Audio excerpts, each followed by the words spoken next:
bâtiment. Je le représenterai un peu plus tard. Eh mais attendez, je crois que j'ai oublié quelque chose.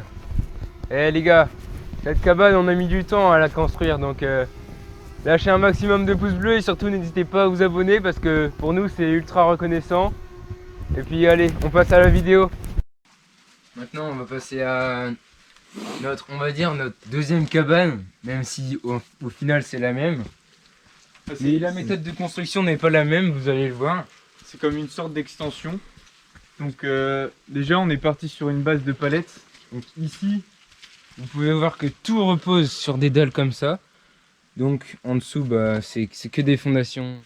Ici on entre, on a une porte bien solide. Regardez, regardez-moi toutes ces vis. Donc cette porte là c'est pareil, on a pris bien, je crois que c'est une après-midi qu'on a pris. Ici on a un meuble, enfin une petite étagère on va dire.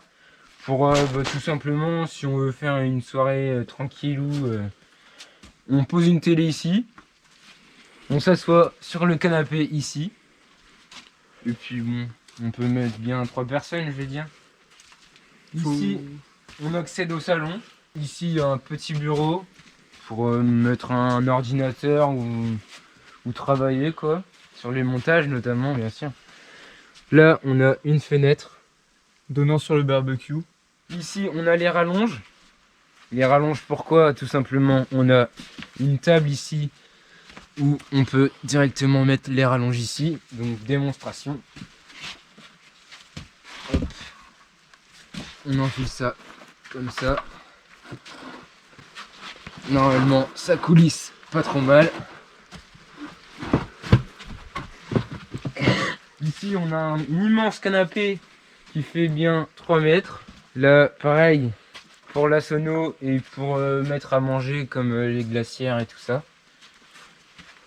Ici, on s'est fait un petit dossier, donc on a un peu comblé les trous pour pas que ça fasse mal au dos. Là, bah, je vais laisser Thomas présenter. Bah, là, du coup, on avait fait une tour. Du coup, on a décidé de joindre la tour et le salon. On avait un toboggan à disposition, on l'a donc utilisé. On l'a fixé, on a fait un trou dans la cabane. Et bah, on va vous présenter la tour tout de suite.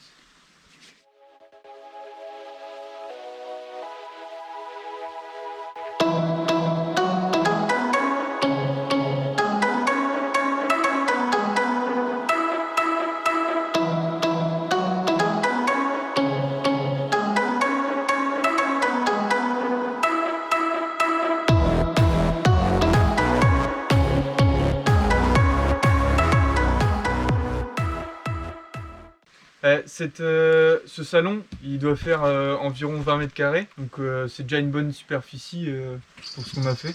Puis c'est assez convivial, hein. Franchement pour inviter des potes, c'est parfait. Passer la soirée ici, tranquille. Alors ce qui est compliqué sur une telle superficie de 20 mètres carrés, c'est de mettre tout le terrain à niveau, parce que ça fait une énorme surface. Et du coup on a dû rehausser, alors là on le voit pas sur la vidéo, mais là on a rehaussé de au moins 50 cm à ce niveau-là. Et là-haut, on a creusé au moins d'une trentaine de centimètres. À l'aide de pioches. Et de pelles. Et de bêches. On a essayé d'éviter toutes les racines aussi. De l'arbre ici, justement. Du coup, là, Julien va nous dire comment on s'est débrouillé pour le terrassement. Alors, au départ, la terre, elle était à ce niveau-là. Du coup, on a nos morceaux de palette qui restaient. On les a mis et on a mis des fiches pour les tenir. Et on a rajouté toute la terre qu'on a creusée de l'autre côté, parce que de l'autre côté c'était beaucoup plus haut. Du coup ça nous fait une marche d'au moins 50 cm sur tout le côté comme ça. Et du coup après on a rajouté nos fameuses dalles de terrasse comme on a vu avant. Et pour économiser ces dalles de terrasse, parce qu'il en faut énormément, eh ben on les a coupées en quarts. D'ailleurs, vidéo de Julien qui coupe une dalle.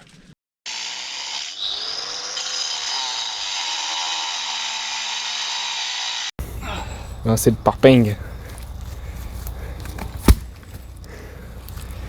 Alors là on le voit bien que c'est des petits morceaux de dalles de terrasse. Et puis bah, c'est bien solide et ça permet d'économiser et de gagner de la hauteur. Non. Alors bien sûr, pour pas faire mourir l'arbre, on n'a pas tout coupé. Donc ici, on s'est un peu adapté aux racines. Et du coup, on a taillé dans la palette.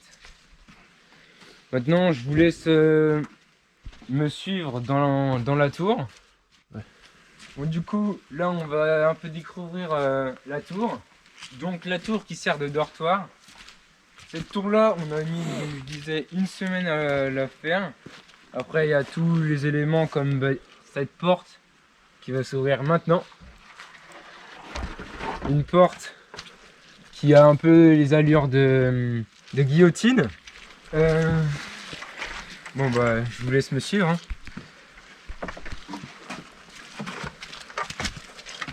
Du coup, c'est un dortoir, donc c'est pas très confortable pour y rentrer. Ici, il y a 2 personnes environ qui peuvent dormir. Donc une dans chaque sens. Je vais monter et je vais prendre la caméra pour... voilà. Donc là, on est au 2e étage. Ici, c'est un peu spécial parce que, vous allez le voir, on a mis un gros pilier comme ça pour pouvoir tenir l'étage encore du dessus. Mais surtout ici, on peut y dormir à 2 ou à 3 maximum. Parce que regardez, il y a une trappe.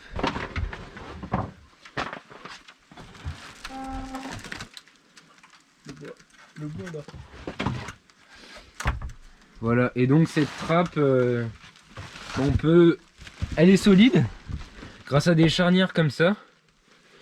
Et puis du coup, on peut mettre 2 matelas et 2 à 3 personnes.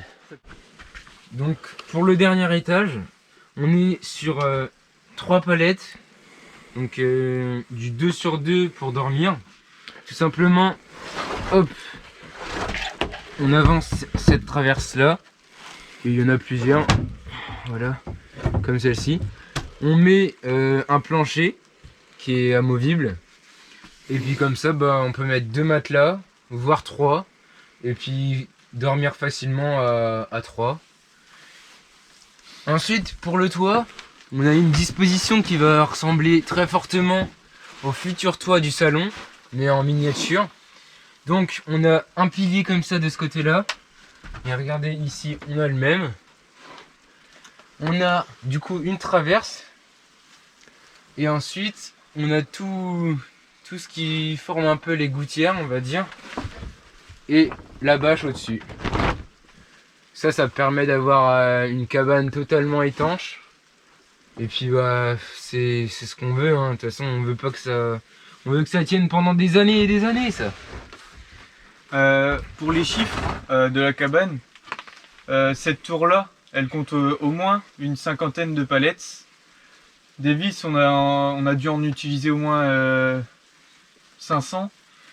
Et en tout, plus le salon, plus la tour, doit y avoir une bonne 150aine de palettes aussi. Bon les gars, c'est la fin de la vidéo. J'espère qu'elle vous aura plu et intéressé. En tout cas, nous, on n'y prend que du plaisir. Plaisir! Et puis, bah, ce sera un plaisir de vous montrer un peu tout ce qu'on fait, tout ce qu'on améliore dans les prochains épisodes. Allez, ciao!